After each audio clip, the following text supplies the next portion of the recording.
ایسا قیمتی اثاثہ نہیں رہو گے جس کی وجہ سے وہ کسی سے حسد کریں۔ رہی حوریں تو ان کی تحقیر مت کرو کہ ان کے لیے کمتر اور گزارے کے قابل کے الفاظ بولو۔ وہ جنتی خواتین جیسی تو نہیں، مگر بہرحال ایسی بھی نہیں کہ تم ان کو کمتر سمجھو۔ اچھا تو وہ کیسی ہیں؟ میں بتاتا ہوں وہ کیسی ہیں۔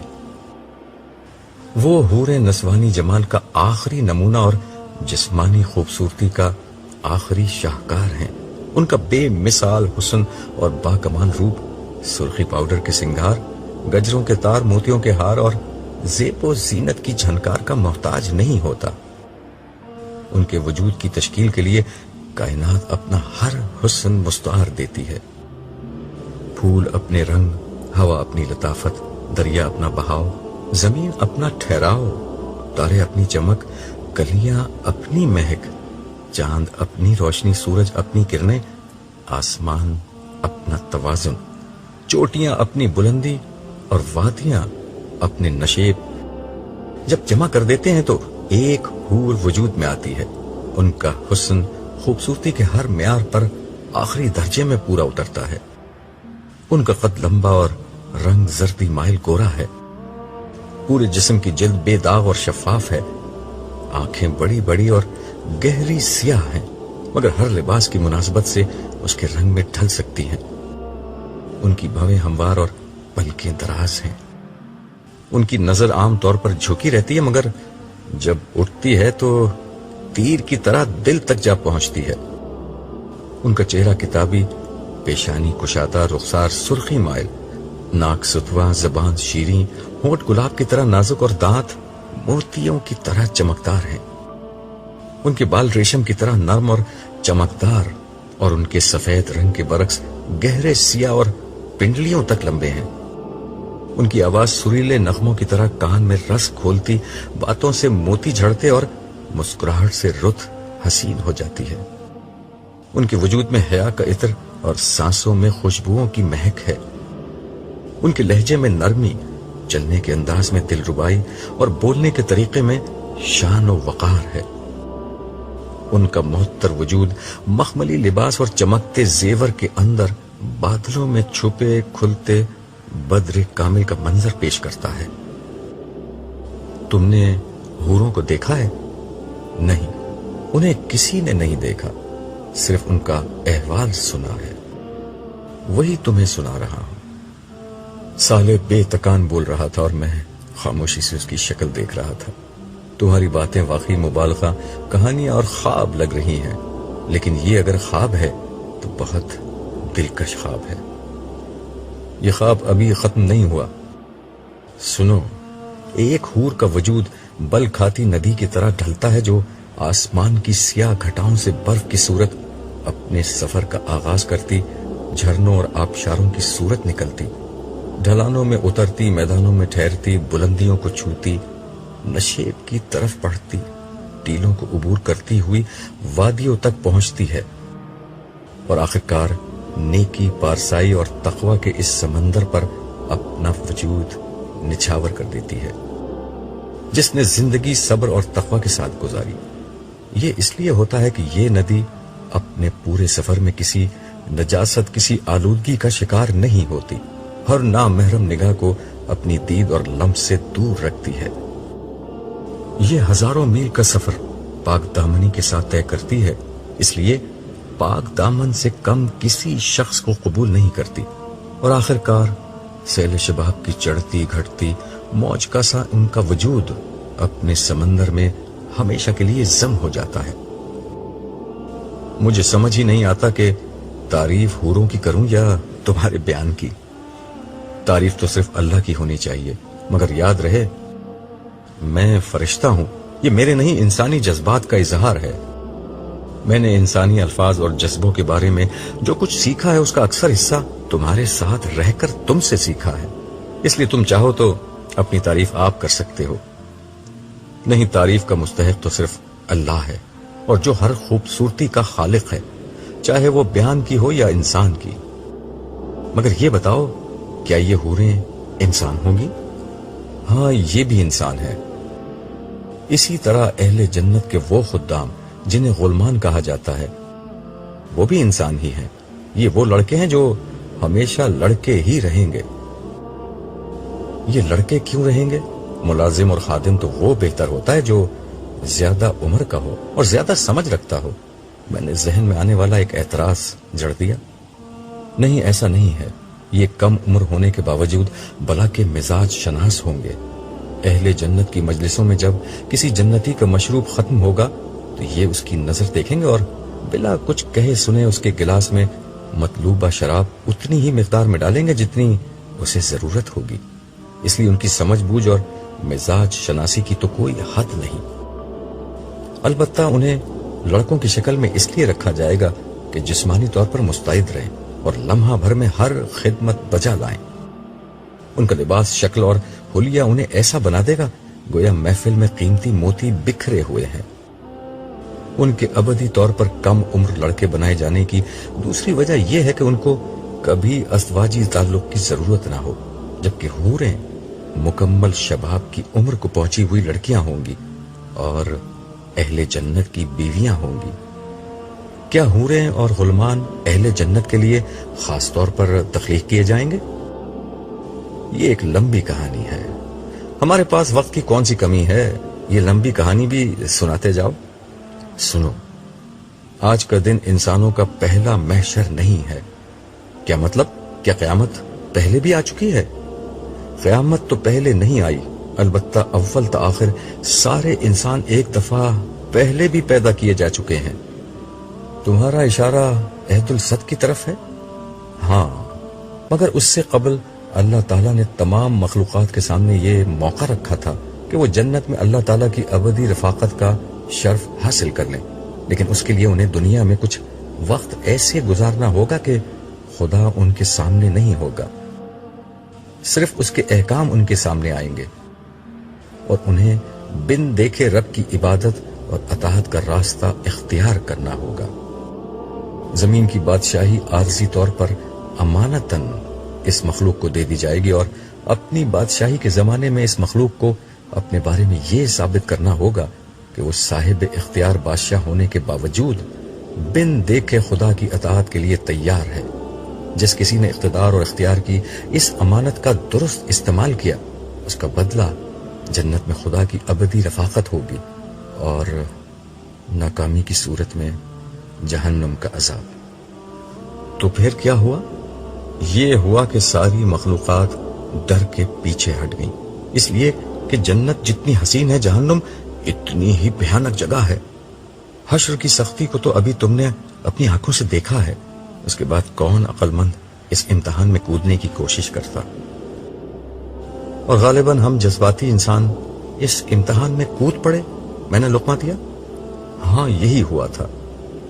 لیکن خدائی امانت اٹھانے کا یہ عزم روح انسانی نے اجتماعی طور پر کیا تھا. اس لیے خدا کے عدل کا تقاضا یہ تھا کہ ہر انسان کو پیدا کر کے براہ راست اس سے یہ معلوم کیا جائے کہ وہ کس حد تک اس امتحان میں اترنے کے لیے تیار ہے. عبداللہ، یہ اس لیے ہوا کہ تمہارا رب کسی پر رائی کے دانے کے برابر بھی ظلم نہیں کرتا. سو اس نے سب انسانوں کو پیدا کیا، سب کے سامنے اپنے پورے منصوبے کو رکھا. ظاہر ہے انسانوں کی اکثریت پہلے ہی اس مقصد کے لیے تیار تھی، اسی لیے وہ پورے شعور کے ساتھ اس امتحان میں کودنے کے لیے تیار ہو گئے. البتہ جن لوگوں نے یہ خطرہ مول لینے سے انکار کر دیا، ان سب کے بارے میں یہ فیصلہ ہوا کہ انہیں سن بلوغت تک پہنچنے سے قبل ہی مر جانے والے بچوں اور بچیوں کا کردار سونپ دیا جائے. یہی بچیاں اور بچے جنت کی بستی میں حور و غلمان بنا دیے جائیں گے اور باقی لوگ اس کڑے امتحان میں اترنے کے لیے تیار ہو گئے. ہاں، مگر اس میں بھی خدا کی کریم ہستی نے کمال عنایت کا مظاہرہ کیا تھا. تم جانتے ہو کہ دنیا میں سب کا امتحان یکساں نہیں ہوتا. یہ امتحان بھی اس روز ہر شخص نے اپنی مرضی سے چن لیا تھا. جو بہت زیادہ حوصلہ مند لوگ تھے انہوں نے نبیوں کا زمانہ چن لیا. ان لوگوں کا امتحان یہ تھا کہ ہر سو پھیلی گمراہی کے دور میں انبیاء کی تصدیق کر کے ان کا ساتھ تھے.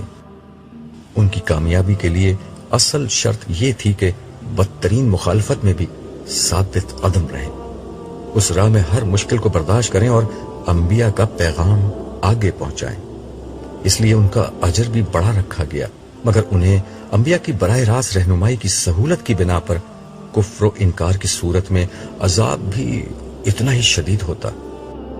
انہی لوگوں میں ایک طرف ابو بکر جیسے لوگ تھے اور دوسری طرف ابو لہب جیسے دشمنان حق۔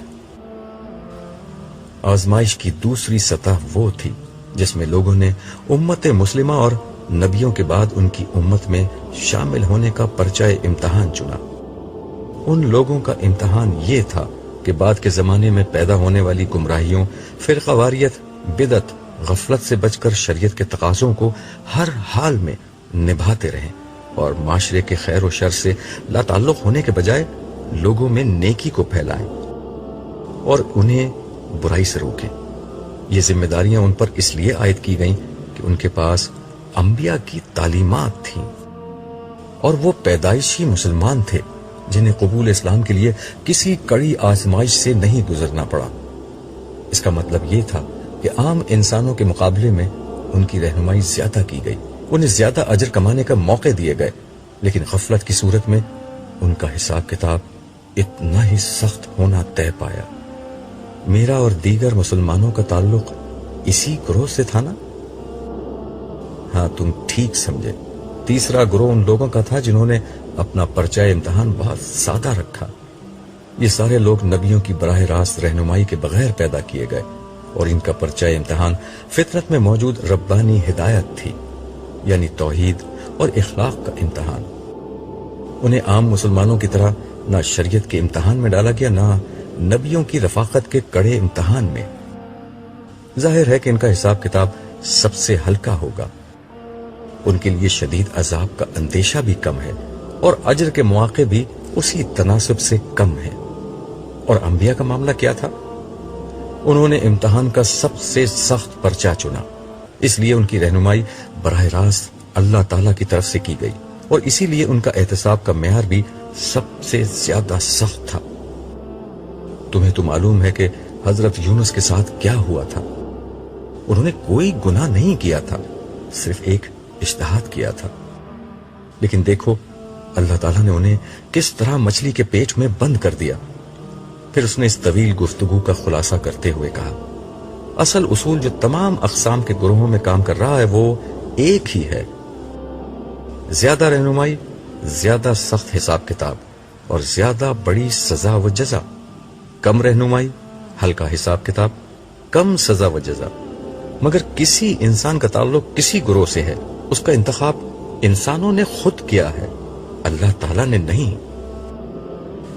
اس کا مطلب یہ ہوا کہ اگر دنیا میں میری رہنمائی بہت زیادہ کی گئی تو یہ دراصل میری اپنی درخواست کے نتیجے میں کی گئی تھی۔ ہاں، بالکل ایسا ہی ہے۔ اسی وجہ سے تم آج اتنا اونچا درجہ پانے میں کامیاب ہو گئے۔ اگر تم اس رہنمائی کی قدر نہ کرتے تو تمہیں اتنا ہی شدید عذاب دیا جاتا۔ یار، میں نے کتنا بڑا رسک لے لیا تھا۔ یہی تمہاری دنیا کا اصول تھا، نو رسک نو گین۔ مجھے اس لمحے احساس ہوا کہ میں نے کیا پا لیا ہے اور کس خطرے سے نکل گیا ہوں۔ میں بے اختیار سجدے میں گر گیا۔ دیر تک میں اپنے رب کا شکر ادا کرتا رہا جس نے مجھے اس عظیم امتحان میں سرخرو کر دیا تھا۔ اتنے میں صالح نے میری پیٹھ تھپکتے ہوئے مجھ سے کہا، عبداللہ اٹھو۔ میں اٹھ کر کھڑا ہوا اور صالح کو دونوں ہاتھوں سے پکڑ کر بولا، صالح، اب میں کبھی نہیں مروں گا۔ میری زندگی میں کبھی کوئی بیماری، بڑھاپا، خوف، غم، حزن، اداسی اور مایوسی نہیں آئے گی۔ میرا دل چاہ رہا ہے کہ میں اچھلوں، کودوں، ناچوں، قہقہے لگاؤں اور پوری دنیا کو چیخ چیخ کر بتاؤں کہ لوگوں میں کامیاب ہو گیا، لوگوں میں کامیاب ہو گیا۔ آج سے میری بادشاہت شروع ہوتی ہے، آج سے میری زندگی شروع ہوتی ہے۔ صالح خاموشی سے مسکراتے ہوئے مجھے دیکھتا رہا۔ میرے خاموش ہونے پر وہ بولا، زندگی تو شروع ہوگی، ابھی تو ہمیں واپس حشر میں لوٹنا ہے، بہت سے احوال دیکھنے ہیں۔ خدا نے تمہیں بڑا غیر معمولی موقع دیا ہے، آؤ میدان حشر میں چلتے ہیں۔